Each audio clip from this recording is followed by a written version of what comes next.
Welcome everyone to Council and Committee for Laurentian Valley for March the 4th. Dean, call to order, please. I need a mover, please, or seconder. Brian and Alan. Moved by Councillor Ugly, second by Councillor Wren, that the Council and Committee meeting of March 4th, 2025 be called to order at 5:30 p.m. All in favor? Carried. Roll call. Mayor Bennett. Present. Reeve Watt. Present. Councillor Gauthier. Present. Councillor Hewitt. Present. Councillor Ugly. Present. Councillor King. Present. Councillor Wren. Present. All members present. Thank you. Approval of the agenda. Betty and Jennifer. Moved by Councillor King, second by Councillor Gauthier, that the agenda of the Council and Committee meeting on March 4th, 2025 be approved as presented. All in favor? Carried. Disclosure of pecuniary interest, seeing none. Delegations, we don't have any. Public meeting under the Planning Act. Need a motion to open? No, we don't have a public meeting. Okay, we just call it business then? Yeah, business. Okay. So a report on the Pitt Road and Aggregate Resources Act. Dean? Okay, this item has been ongoing for some time now. We have had several meetings, I guess, with regards to one of the residents and an earlier one just to discuss the issue at hand at the time. Since then, council's been very diligent. Unfortunately, it's taken a lot more time than we anticipated, but we tried to cover all our bases and make sure that we had all the proper information for council to make its decision.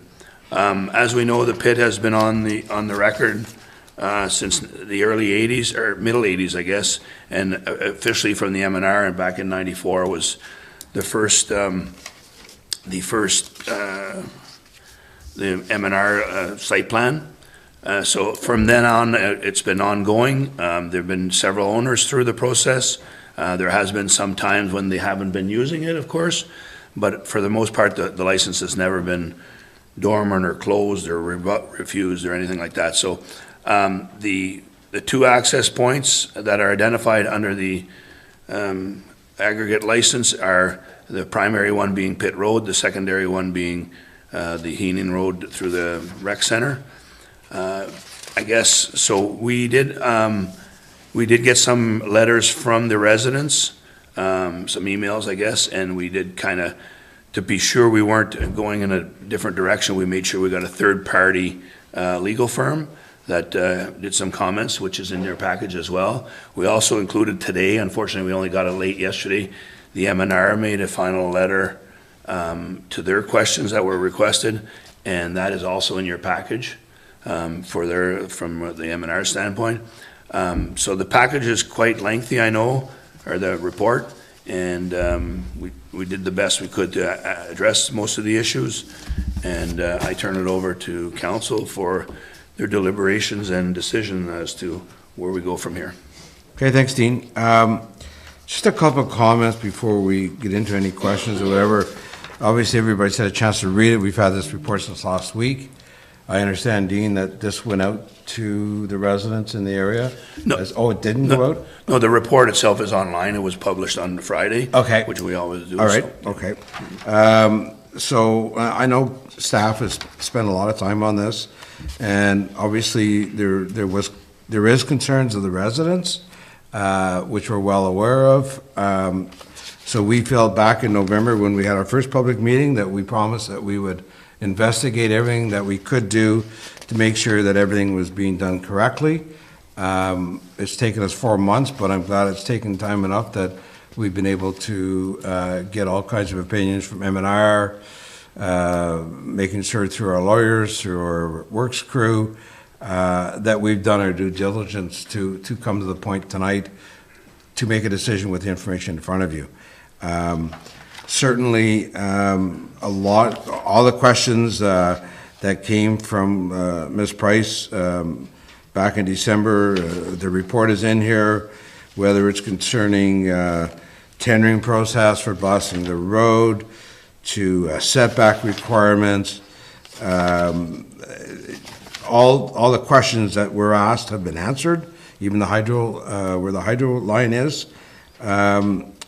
And it's our understanding that Splinter, if we approve this tonight, then we're passing that Splinters can go ahead and move forward with the original plan. It's in here, again, from legal, that if we decide that we don't want Pitt Road, then we're going to find us in litigation, because Pitt Road is a primary road and has been for many years. So I just want to open the council to see if you have any questions or clarifications. I know you've had the report, you have ample time to read it, but I want to make sure that if we need a discussion, we'll have it now. So, Alan. So I'd just like to say that I think it was a good idea that we went to an outside law firm to answer a bunch of the questions, so that it was somebody that didn't have any skin in the game. And you know, I read the whole report, and I think the biggest part of the report, the one that really caught my eye, was question number 5. May the township deny the use of Pitt Road? And the answer to that is the township may not deny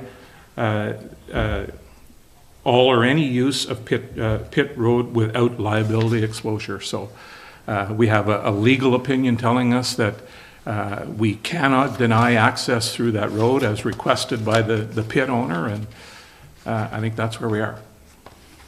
Okay. Any other comments or questions from council? Keith, go ahead, please. Hey, I too read the information twice, actually, and I thought it was very well responded to all questions that were put forth. I don't think we have any choice. And as Alan said, and you as well said, that we'd be up against liability charges if we change that access. So I think the repairs just need to be done, and Mr. Splinter needs to get on with his job. Okay.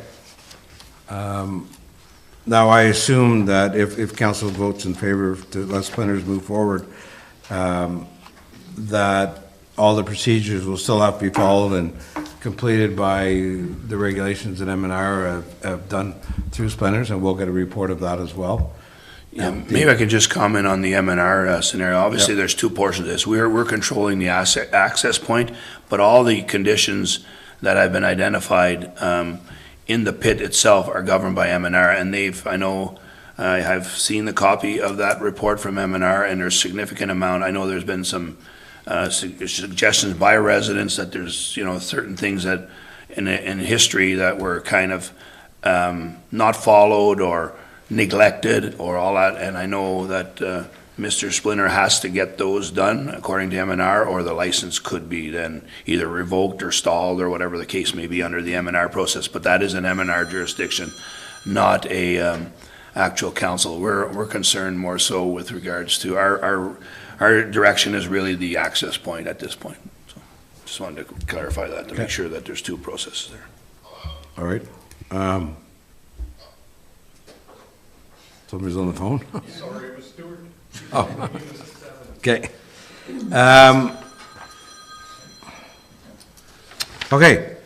So if there is no further questions, I'm sorry? Is there any other questions? Betty? So if we decide to pass this and go ahead with it, and they do decide to go back to the blasting, is the issue with the well issue going to be looked after? Are we going to make sure that that is taken care of where it wasn't in the initial? We had a discussion that today from staff perspective, and Mark and I and Lori discussed that we will be putting an official letter to exactly what the conditions, the standards will be of that road, what the conditions of the blasting need to be done, all that kind of stuff that needs to be covered, so that the township is well aware and Mr. Splinter would be well aware of what we expect from him. Because the road, that ultimate road past that to the dead end or to the cul-de-sac will be under, we would take that over, we'll assume that once it's done, so we want to make sure it's done to that standard. I don't know, Mark, if you want to comment any more on that. Yeah, just going to add, so there is a provincial specification for blasting that includes the monitoring of the homes, the foundations, the wells, and that was something that the subcontractor was to do and neglected to do some of that, so hence why we put the stop order and the work ceased. So that's something moving forward. I think there'll be some different checks and balances where they have to submit some things back in writing and kind of provide all that pre-information to us before anything would occur this time. So just to ensure that everything is done properly. And I know, and speaking with Mr. Splinter previously, I think he is looking at some other options and potentially not going the blasting route. So it is up to him on how he wants to remove that rock, and so that's something that he can further address later on as well. Okay.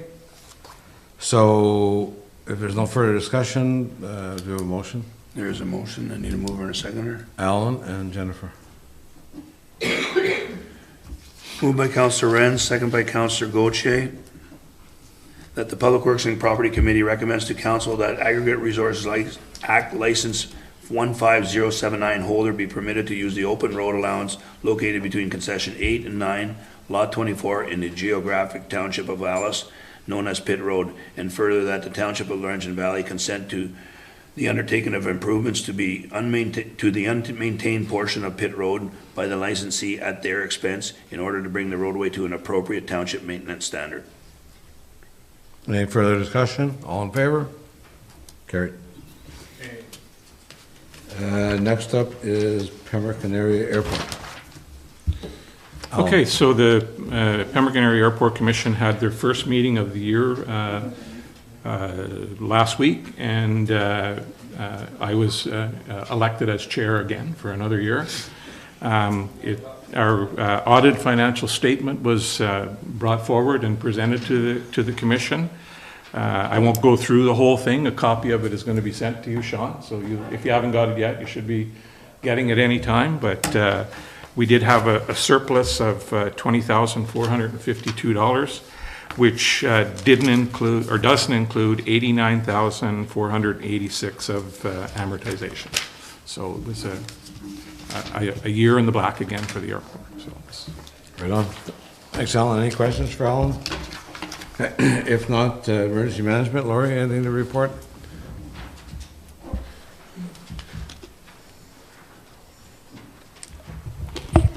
Just a quick item to update. We were lucky enough to, with the help of our community development officer, we scrambled together a funding application related to wildland fire it came to our attention when we were putting together some other grants and trying to secure a speaker that he brought this to light, and we actually were successful. So we are looking at having a wildland fire smart training day on May 31st. So just kind of putting that day out there, and we will have a guest speaker coming from M&R Fire, who's really great to listen to, and it'll be for the community to come in and find out different ways that they can help protect their properties from dangers of forest fire, wildland fire, that type of thing. And we'll get some other information. I really thank Chris because we did stand on our head. We found out about it the same day that it closed, and we were doing other grants, and he pulled that one out of the hat for me, so that was fantastic. Good. Thanks, Laurie. Just going to say, gentlemen, you're welcome to leave. Thank you. Thank you. Okay, Fire Department. Mr. Chief?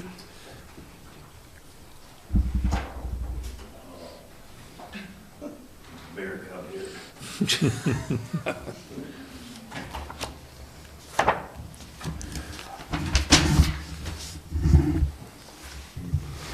Hello. Hello, Chief. I guess first of all, any questions for Tim on the report? Or any comments from you, Tim, on it? Laura, or Jennifer? The call in Killaloo. It's supposed to be Killaloo's. Do you just leave, or do you stay, or what do you do? No, what happened is that I called dispatch as soon as I heard where it was, okay? And dispatch realized they had sent the wrong fire department, so then we had another one the other day that was right on the line, and but we went to, it was a MVC, but when they're on the line like that, we go, and when you get on scene and you realize you're on the wrong, it's not in your area, you have dispatch call in the right fire department, okay? We had one the other day again on Algonquin Trail. It was in Pembroke, and I called Pembroke and I said, it's your call. I said, what do you want us to do? And I mean, we had put it out, basically. It was back in the bush there, and one of the guys brought one of their snowmobiles and we put it out with snow and stuff, but it happens. And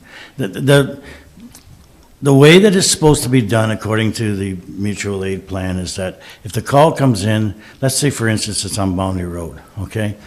And the call comes in that it's on Pembroke side of Boundary Road, okay? If they call us and we get to the scene and realize it's Pembroke, the first thing we're gonna do, we're gonna attack it, but we're gonna call Pembroke right away also, okay? And as soon as they come, then we back away. We had another one, I think there's one this month or than that one. You'll see one that it was called in at Canadian Tire Gas Bar, okay? That's where the actual MVC was. But when they called it in as the address for the Canadian Tire store, okay? So we got on scene, we immediately realized we're in the wrong.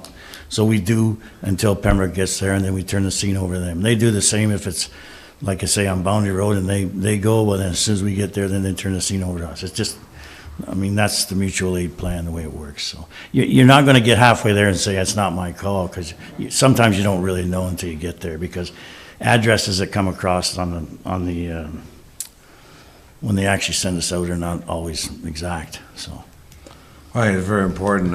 It would be very unfortunate if either one of you were to show up in the other municipality and watch it burn and not do anything to the other side. Yeah. It's common sense. Yeah, Under it's just, mutual aid. you go, because that's who they called first, so you go, and then once you get there, you straighten out what's going on, so. Okay. And it's happened many times when you get in these roads, like, well, Ackley Road's another one with Petawall, okay? When you get on these roads where people call it in and they, the address they give is the wrong side of the road, okay? So, anyway. Okay. I know there was a devastating fire that you guys attended to on Elm Street, and unfortunately the family got out, and I do know that the community has come together very strong for the family, and I think there's a benefit dance, well, there is a benefit dance coming up next month, or this month now as well. Yeah, those are tough ones to take, and I called in Red Cross that same night, okay, and Red Cross comes and gives them 3 days lodging and some money but they lost everything. And I know that happened, I believe, on a Friday night, and by the time I got home on Saturday noon, there was already stuff on Facebook that people were raising money and getting stuff together for them, and I've heard from since that, there was lots of donations, so. Yeah. We live in a great community, we all know that. Very fortunate, for sure. Yeah. Okay, anything else for Tim, or? That's it, thanks, Tim. All right, thank you. Festival Hall? We had a meeting just last week before. The new management in place is doing a great job from what we've been told. Lots going on. The Streetlight Theater was well attended from what we were told. They've got some good stuff coming up for March break for kids next week. So yeah, it sounds like it's very promising. It's got a lot of stuff going on. Good to hear. Any questions for Betty? Nope, seeing none. Pembroke Library, Wendy? Other than the report that's in your package, I don't have anything else to add. We did have a meeting 2 weeks ago, but unfortunately I had the flu, so I was not able to attend the last meeting. Okay. Quick question, Wendy. Is there no vice chair for the library? Currently, no. Okay. Unless it was past the last meeting and I wasn't there. Generally, there is a vice chair? Yep. Just for someone to run the meeting, right? If the chair can't make it? Okay, I'll leave that with you. Okay, down to Blue Box transition, Mark.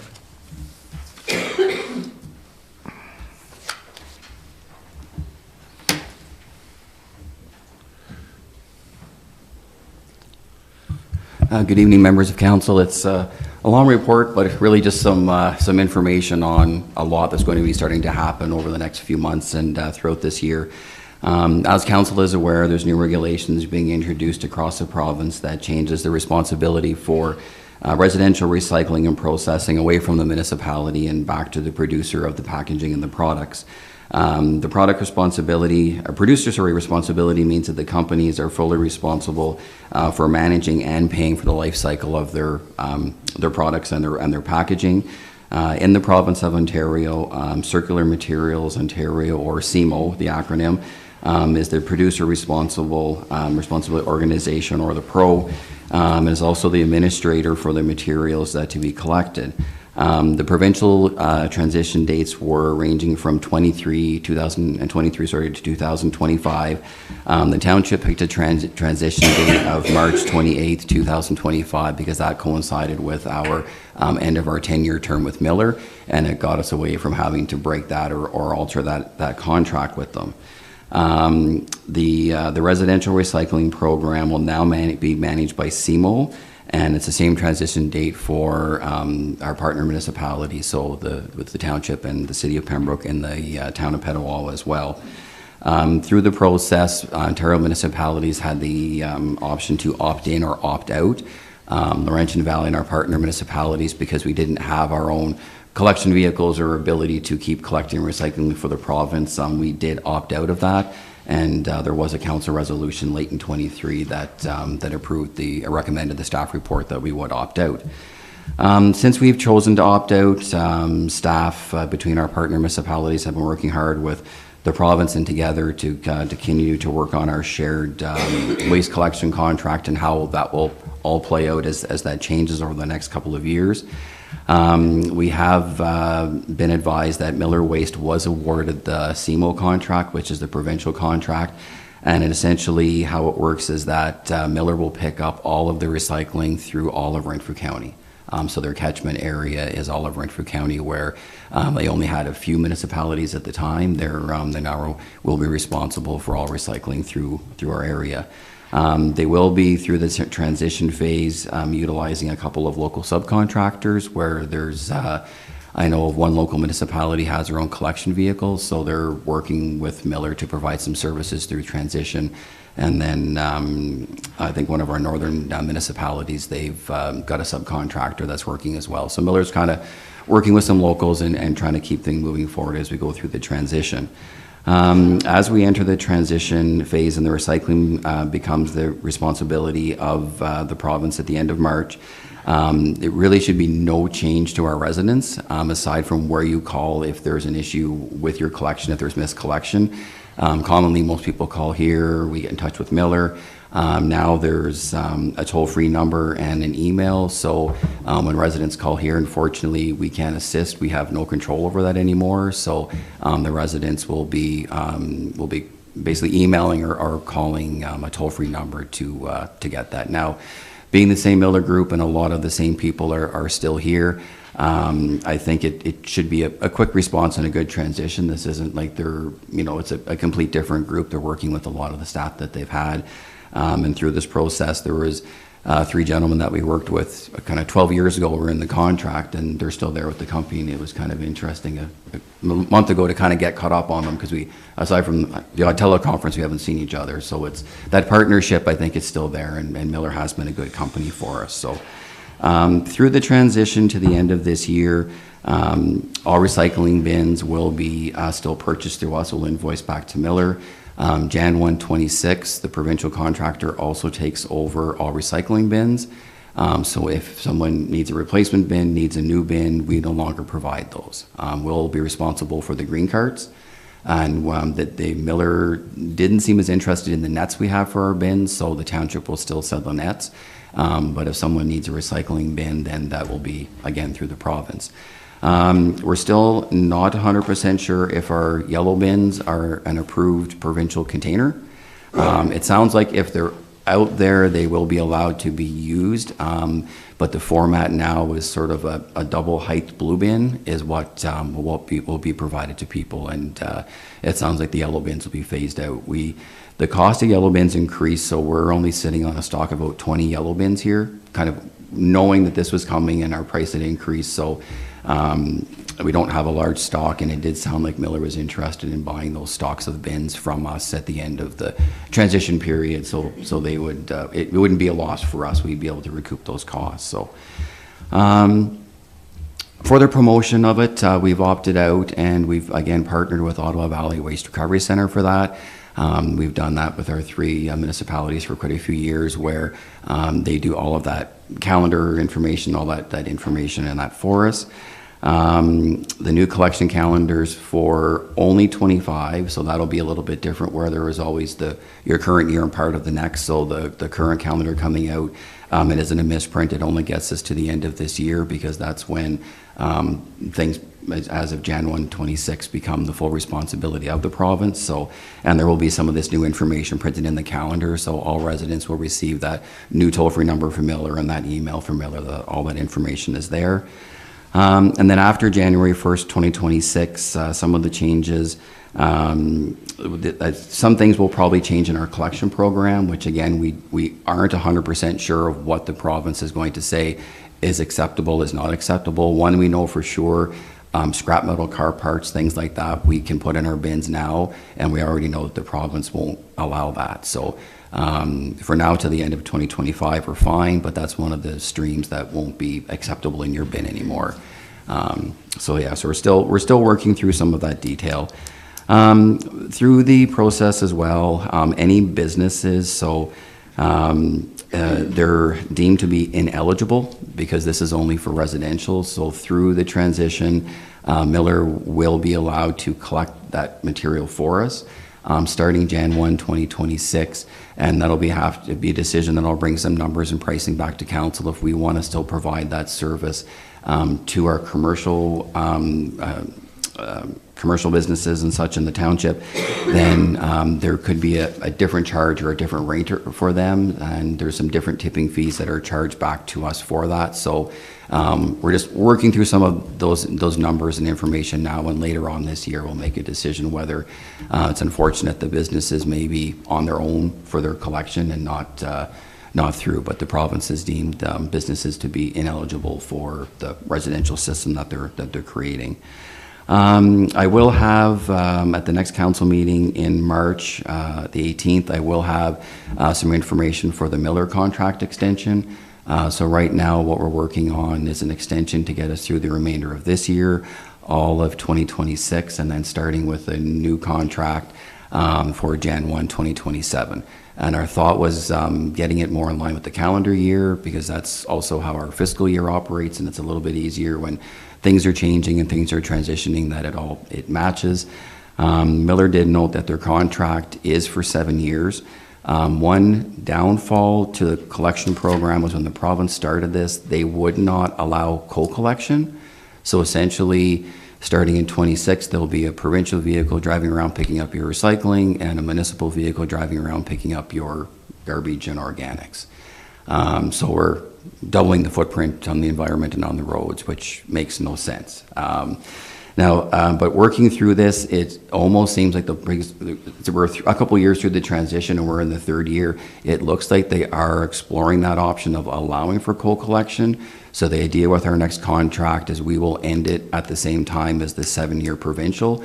So then when a new contractor's coming in, hopefully they can pick up our contract, the provincial contract, helps us with pricing, and goes back to that sort of one truck on the road and not multiple. So that's something we've struggled at. You know, this is something that's supposed to be helping the environment, and putting twice the equipment on the road just doesn't seem to make sense. So, Mark, I think part of that problem is that originally we thought that all the recycling picked up in Redford County would be brought to the center as a transfer station. yes. But that doesn't seem to be the case anymore. That the recycling will be shipped, from what we understand, after January 1st of next year, will be shipped a long distance out of the area. So if that happens, then it's hard to have the dual collection when the truck's going out of town, but it's got to stop at the center first to drop off what other materials they have. So it's certainly something that's still going to be ironed out. But my biggest concern is the businesses. We fought long and hard to get businesses to be able to put out a certain amount of recycling. Some of it was going to landfill before. And if we can't come up with a system for the businesses, then it's going to go back to the landfill, some of it. So I think that's really important that we work together with the center. Absolutely, and that's something we're trying. And there's quite a few businesses, but I look at our partner municipalities where they've got buildings and where it's mixed use, and you maybe have residential upstairs and a commercial downstairs, and how do you ever differentiate that that belongs to a residence and that belongs to a business, and I can pick that up and can't pick that up. And so it's just to sort of figure some of that stuff out as well, right? So it's, as much as this has been going on for quite a few years, there's still a lot of unanswered questions. So we do have, as much as we transition this year, Miller will still cold collect, and it will really, aside from those who you contact if your recycling is missed, really will be no changes through this year. So hopefully it's kind of a soft transition, and then just puts us in a better place for Jan 1 for next year. Yeah, for sure. And anybody have any questions for Mark? My biggest concern, and I've said this all along with the transition, is we're now going to, as Mark has said earlier, we're now going to recycle what somebody in downtown Toronto recycles, or Northern Ontario, or whatever, in all of Ontario. So that means we're probably going to have a change. And, you know, we went through the styrofoam issue, which was a major setback. And we're going to have more changes. And hopefully it's going to be brought out that it's very simple to follow. Otherwise, people are going to get frustrated. And so it's really important that we work with them. Hopefully we don't see too many changes with it. Absolutely. Okay. Okay, thanks, Mark. Okay, thank you. Our Valley Waste, nothing to report right now. We have a meeting next week. Nevada. Nevada's away. A report is in the package. It's pretty self-explanatory. If there's any questions, I can attempt to answer them. If not, I can get an answer for you. I know one of her last items on her report was the fishing derby. Yeah. And I had said before that the Bennett family would win the biggest fish, but we did not. There was only maybe 4 fish caught, and I think the longest was maybe 8 inches or something. So we'll have to see if we can stock Lemke Lake next year. But it was a lot of fun. Had a great turnout. Nevada and her crew and Fit and Feisty group volunteered, and it was a beautiful day. The sun was shining, and I think a lot of people had fun with it. I think there's over 160 participants, so it was fun. It was good. Well done by Nevada and her group. Move down to community development. Chris. Good evening, Council. So it's been a pretty exciting 2025 so far. I've got some things to share with you. I'm not going to go through everything here. You have 2 reports from me from January and February. So just going through first of our January to update Council on the OPP Service Board. So we are now finally compliant with the Solicitor General's office. We officially have a Police Services Board, Upper Ottawa Valley number 3, with your chair, our very own Betty King, stepping up to fill that role. And then we've got Angie Adarny from the town of Laurentian Hills and Chris Dowser from the United Townships of Head, Clare, and Mariah. So as I mentioned before, we've all completed our training. We've established our board. I've been established as the recording secretary. We're awaiting our provincial appointee, and we're reviewing our procedural bylaws, code of conduct, budget, whole bunch of other things like that to get ready to actually start doing the board itself. We had our meeting on February 28th, which I'll have an update for next meeting. And then we have some guest speakers that are going to be able to come in the next couple meetings. So stay tuned for more of that. I just wanted council to know that we are officially compliant, which is exciting. Now on to something very exciting. For the February report, it is my absolute pleasure to announce that the Township of Laurentian Valley has been successful in its application under the Ministry of Infrastructure's Housing Enabling Core Servicing Stream for funding in the amount of $579,687.50. The overall project will help connect roughly 1,700 homes, new homes, to water and sewer to help speed up development of this funding. Will help build new roads and sidewalks to connect for future development in the area. The funding has been allocated by the province of Ontario under the Municipal Housing Infrastructure Program.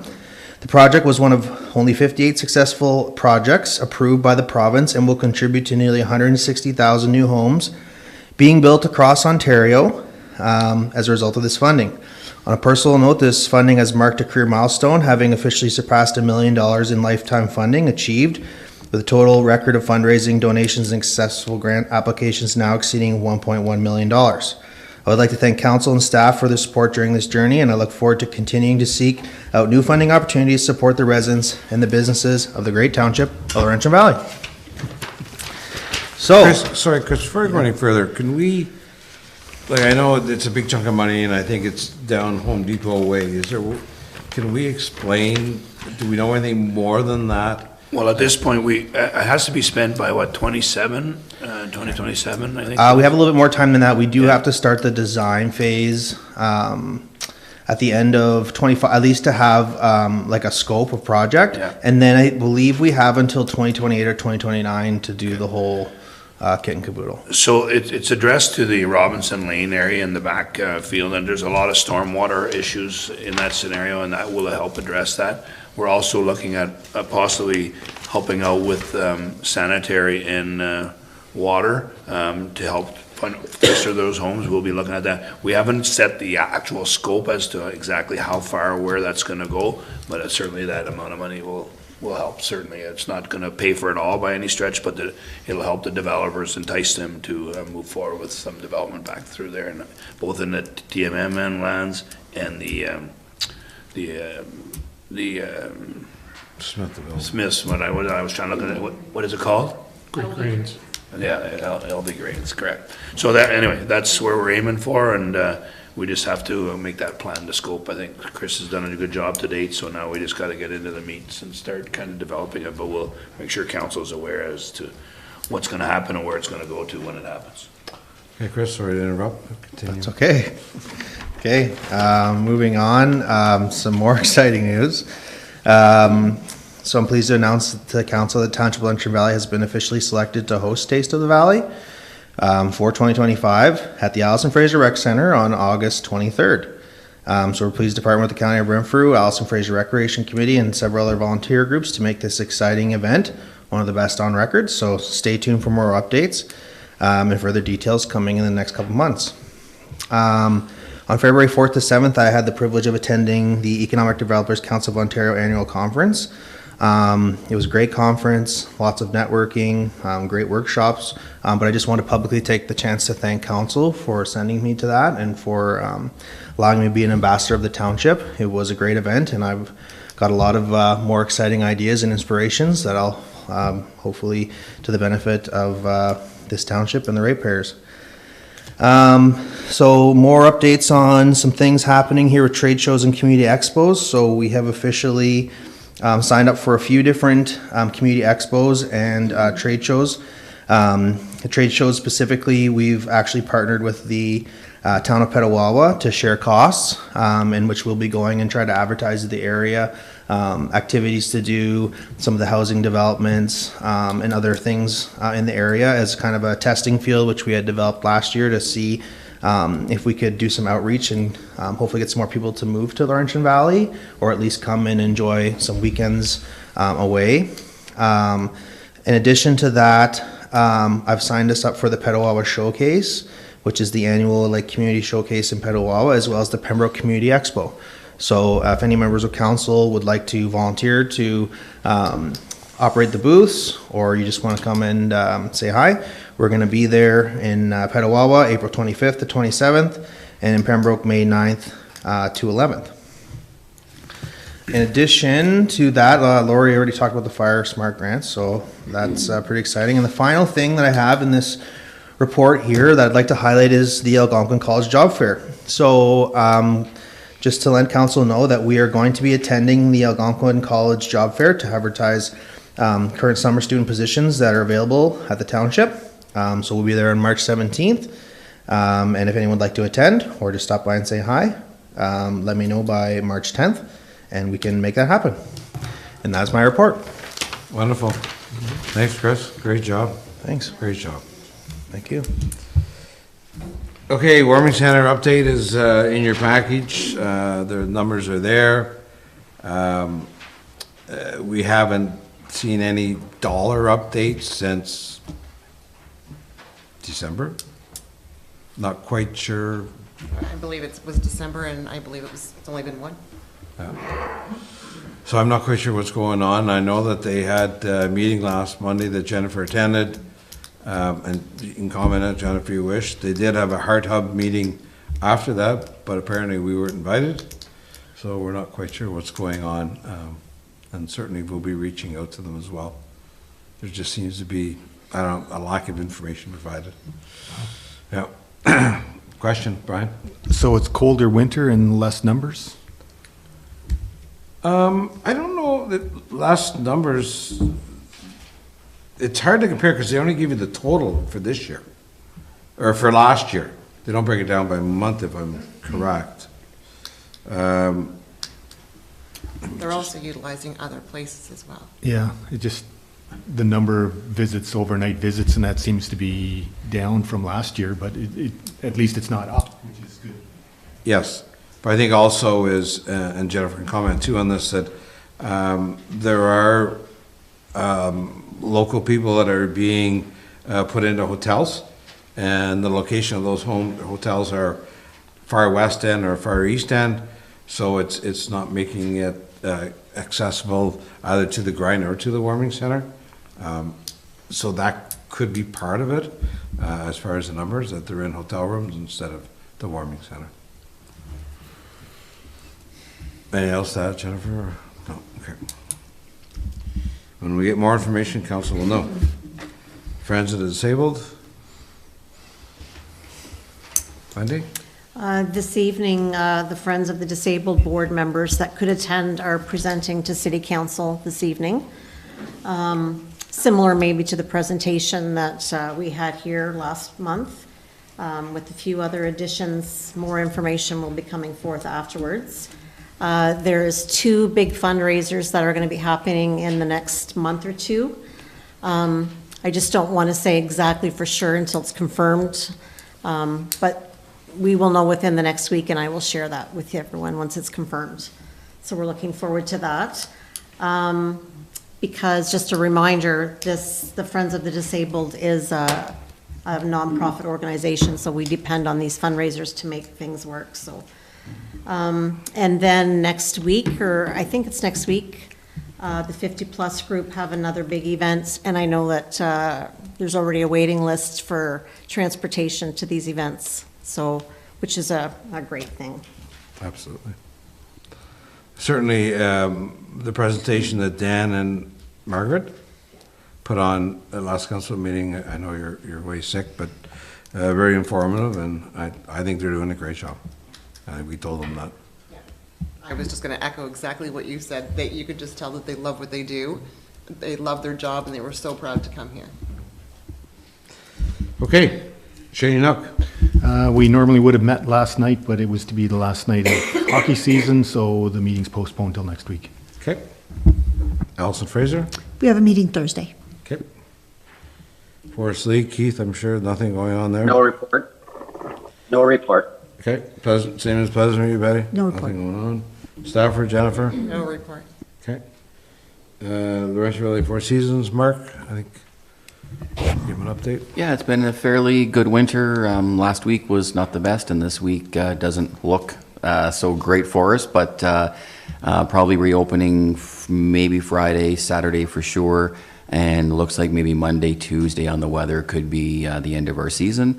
But this coming Saturday, we will have a night skate sponsored by OK Tire. We'll have hot dogs, hot chocolate from 6 to 9. So if we even can't get the day stuff in, we'll for sure make sure we have that, and we'll probably sadly be our last night skate of the season. So it's, but for the most part, it's been a great winter. Weather has cooperated, and it's been greatly appreciated from Mother Nature compared to the last couple of years that we've had. It's been a good season. So.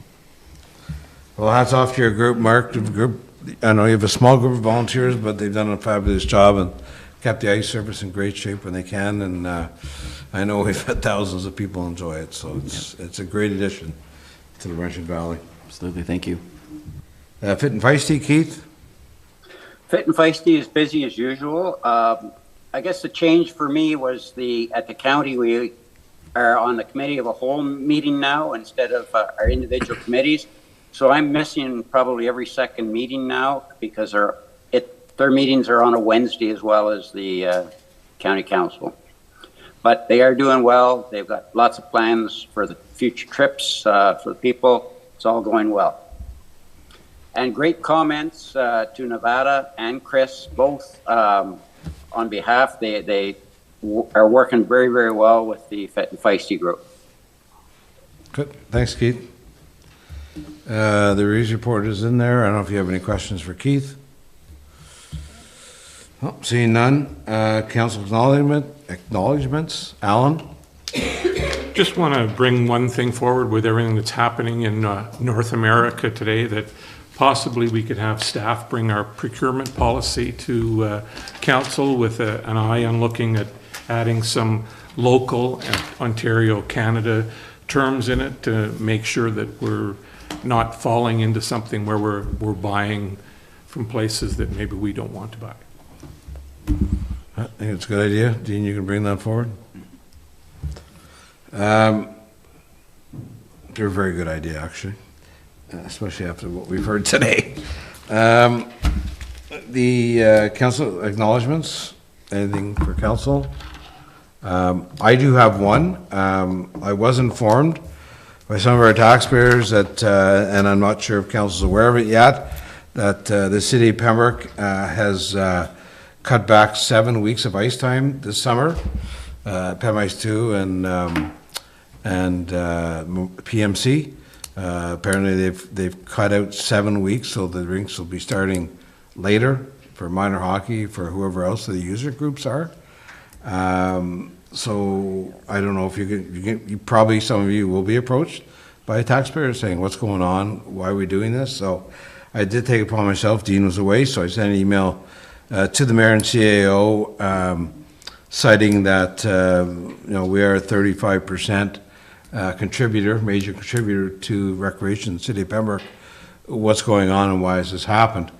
I was originally informed that we will be having a rec meeting, joint rec meeting later this month or early April, and they give us that information at that time, and I responded saying I don't want to wait a month for an answer. So I'm hoping to get a report back this week from the city as to why it's happening. We don't have a lot of activities. I know our rec groups do a lot, but we don't have a bowling alley. We are lacking, and it's hard to bring in, major contractors to build these facilities, but all of a sudden we're cutting out 7 weeks of minor hockey and so forth of ice rental. I'm sure that could have been another way, maybe not, but at least we'll get an answer to it as being a contributor. So I'll keep council apprised of what goes on there. Anything else for council? Comments? No? Okay, Dean? Motion to adjourn.